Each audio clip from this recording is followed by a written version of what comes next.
अध्याय 15 कहानी मानव की चंद्र विजय।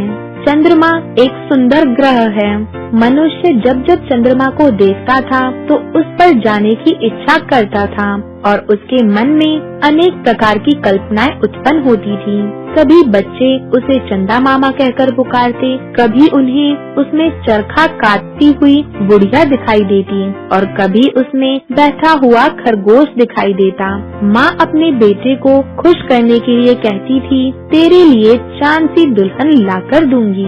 हिंदू लोग चंद्रमा को देवता मानते हैं। उसे लेकर आज भी अनेक कथाएं प्रचलित हैं।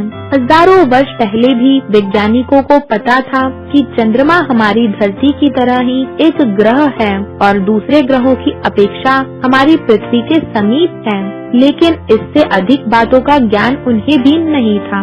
कवि लोग चंद्रमा तक उड़ने की, उसे छूने की कल्पनाएं अवश्य हजारों वर्ष से करते आ रहे हैं। धीरे धीरे हवाई जहाज बने, आकाश में ऊंचे से ऊंचे उड़ने की उनकी शक्ति बढ़ती गई। वैज्ञानिकों के मन में एक आशा जागी कि किसी दिन चंद्रमा तक अवश्य पहुंचा जा सकेगा।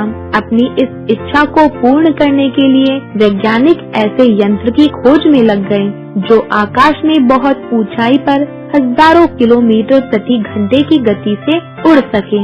बहुत परिश्रम और खोज के बाद रॉकेट का आविष्कार हुआ।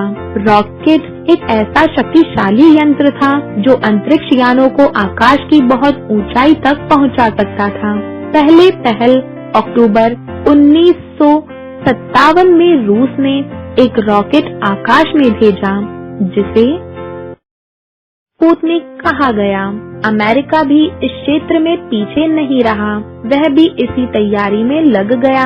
कुछ समय बाद इन अंतरिक्ष यानों में तरह तरह के रेडियो यंत्र लगाए गए और पृथ्वी से इन यानों तक आसानी से संदेश भेजे जाने लगे। रूस और अमेरिका दोनों ने ही ऐसे यान बनाने में सफलता प्राप्त कर ली जिनसे धरती से न केवल संदेश भेजे जा सके और संदेश ग्रहण किए जा सके, बल्कि उन्हें धरती पर वापस भी उतारा जा सके।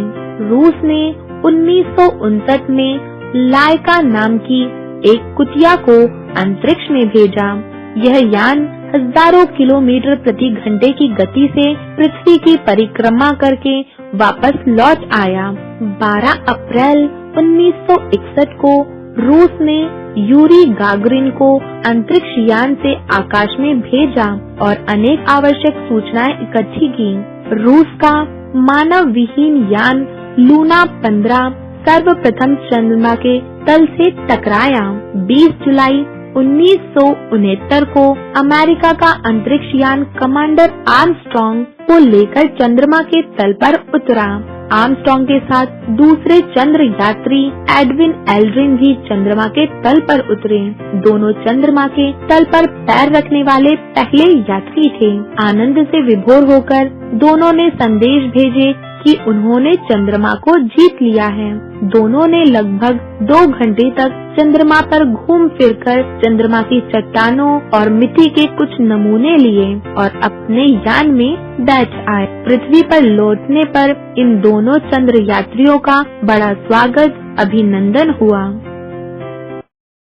अब वैज्ञानिकों को पता चल गया है कि चंद्रमा पर जल नहीं है, वहाँ बुझे हुए ज्वालामुखी हैं और कई तरह की चट्टानें हैं। वहाँ जीवधारी और वनस्पतियाँ नहीं हैं। एक बात और महत्वपूर्ण है, वह यह है कि चंद्रमा पर खड़े होकर हमारी पृथ्वी चंद्रमा से भी सुंदर और चमकीली दिखाई देती है।